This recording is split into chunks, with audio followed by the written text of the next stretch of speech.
Halo, halo, ketemu lagi di Golang Tutorial. Sekarang di bab ke-6 ini kita bahas tentang perulangan atau loop. Oke, pertama, apa itu perulangan atau loop? Itu atau biasa dikenal dengan ya perulangan atau looping itu supaya program atau instruksi bisa dijalankan secara terus-menerus atau berulang-ulang ya. Loop akan terus terjadi selama nilai atau kondisi yang menjadi acuan itu terpenuhi.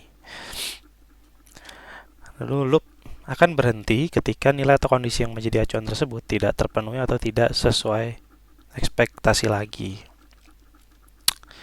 Nah, pada proses pemrograman Go, for adalah satu-satunya keyword yang bisa digunakan untuk perulangan ya. Nah, apabila seperti for each dan while do di bahasa pemrograman lain bisa dicapai dengan for. Dengan keyword for aja ya. Jadi nggak ada for each dan while do itu nggak ada di sini.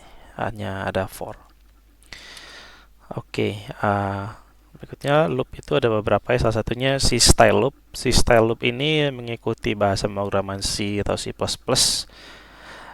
Ya, dia ada inisialisasi, kondisi, lalu update ya. Di sini buat iteration ya. Jadi di sini baru si apa yang mau kita perintah apa yang mau kita jalanin secara berulang-ulang. Contohnya ini mulai dari 0, indeks 0, terus selama indeksnya di bawah 5 dia akan terus jalan dan indeksnya plus plus ya, artinya setiap selesai ngejalanin dia nambah satu. 0 jalanin ini sekali jadi 1, 2, 3, 4 nambah satu sampai akhirnya dia 5. Apakah 5 kurang dari 5?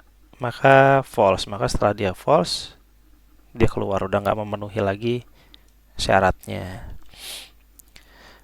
Nah, ada juga yang dia kondisi aja. Jadi kayak gini, dia cuman ininya doang. Oh, si I-nya udah ada di atasnya sebelum dia masuk ke looping, terus baru dia cek kondisinya. I-nya kurang dari 5 enggak gitu. Kalau kurang dari 5, oke jalanin. Nah, terus penambahannya itu supaya kondisinya ntar bisa suatu saat nggak terpenuhi lagi, ya dengan I-nya ditambahin terus. Jadi ketika I-nya udah 5, maka dia akan keluar dari looping ini. Nah, berikutnya itu adalah for loop tanpa argumen. Nah, di sini dia cuman for gini aja.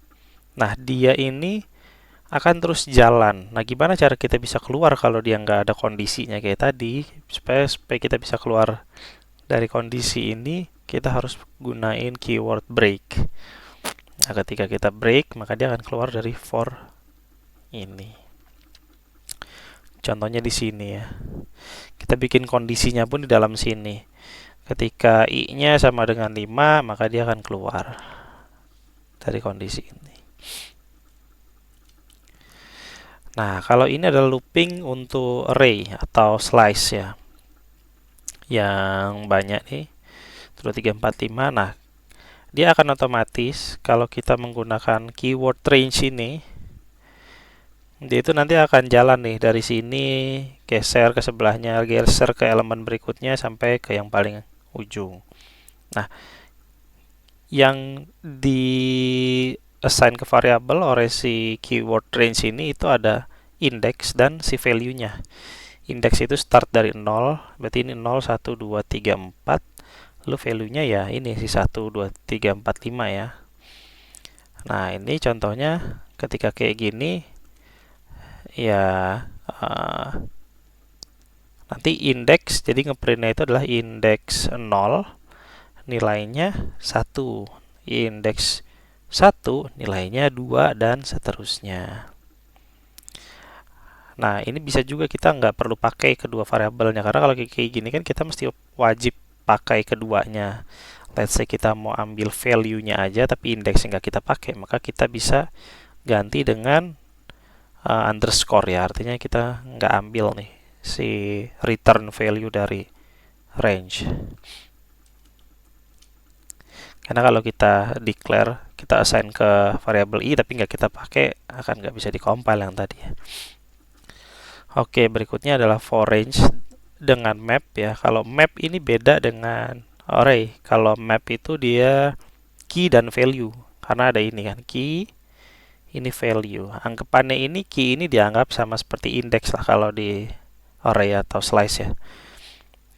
Bedanya kalau di map kan dia nentuin sendiri nih si indeksnya, atau kalau istilahnya jadi key di sini ya. Nah, dia looping dari A sama dengan 0, B value-nya 1, C value-nya 2. Berarti ini key A value 0, key B value 1, dan seterusnya. Nah, atau kalau bisa juga kita nggak mau pakai kedua value-nya, return value-nya nggak usah kita assign, langsung aja for range gini ya.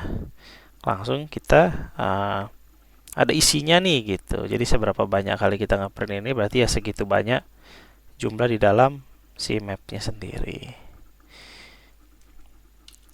Oke, next, break dan continue atau berhenti dan lanjutkan. Jadi ada dua ya, selain break yang tadi udah kita bahas, ini ada juga continue. Jadi bedanya adalah kalau break itu digunakan untuk kita keluar dari si kondisi loop ini, sedangkan continue adalah lanjut ke indeks berikutnya atau value berikutnya. Nah, ini kalau kurang lebih dijalanin hasilnya akan kayak gini ya. Continue 1, off 2. Continue 3, off 4 gitu. Nah, mungkin lebih ini ya, mungkin kalau kita baca ya. Ini kan modulus ya, sisa bagi dari V modulus 2. Jadi ketika ini angka 1 modulus 2 itu kan hasilnya 1 ya, karena nggak habis dibagi 2. Maka dia ke sini continue dan dia kondisinya adalah value-nya angka 1. Jadi continue 1 dan seterusnya sampai break 6. Gitu. Okay, next. Perulangan bersarang atau nested loop. Nah, kalau di sini for di dalam for ya. For nih ada di dalam for yang ini. Jadi kita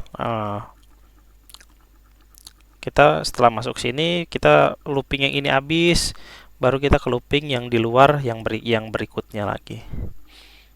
Nah, kalau ini kayak kita Budi.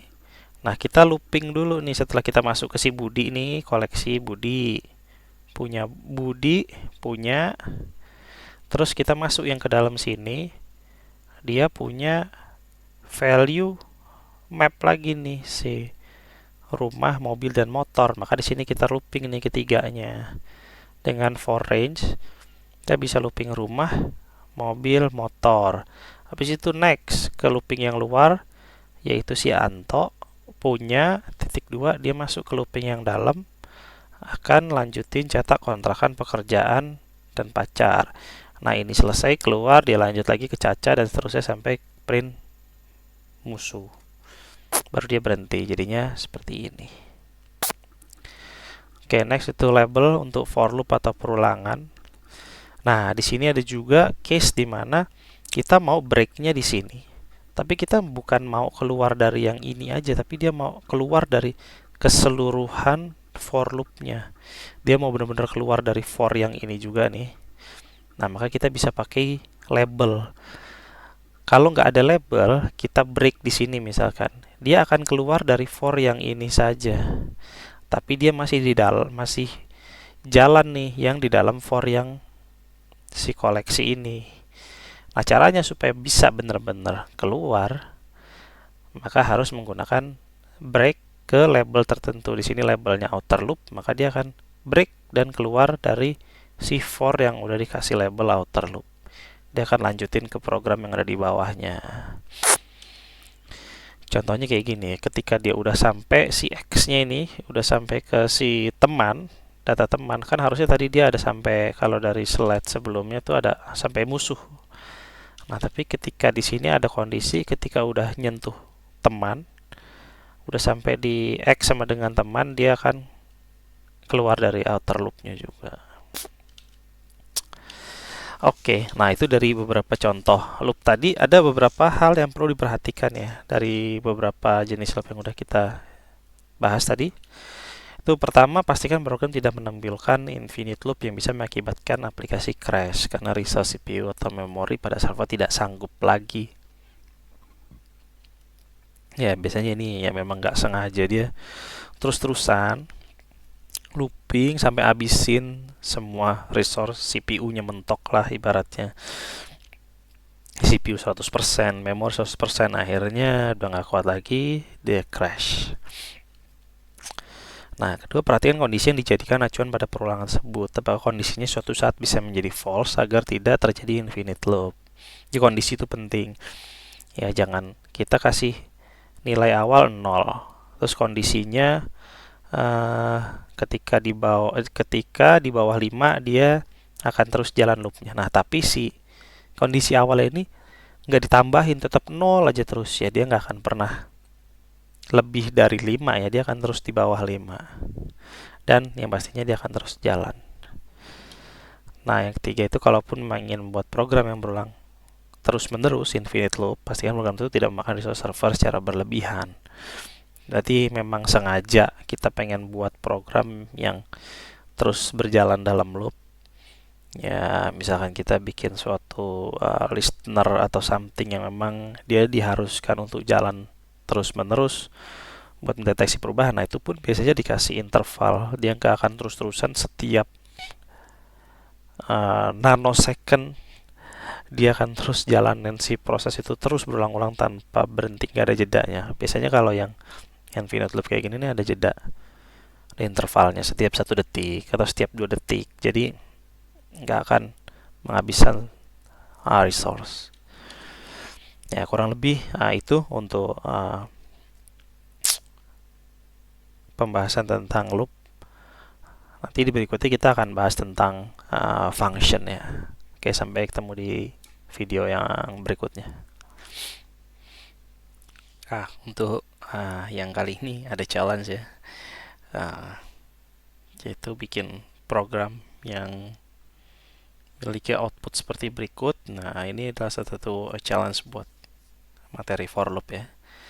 Jadi looping terus, dia mulai dari 0, 10, 20. Nah, ini berarti dia ada ngelakuin 11 kali looping ya, mulai dari 0% sampai 100%. Oke, ini hintnya dia ada nested loop. Nah, terus yang di dalam loop yang pertama itu ada 2. Satu buat mencetak si sama dengan ya.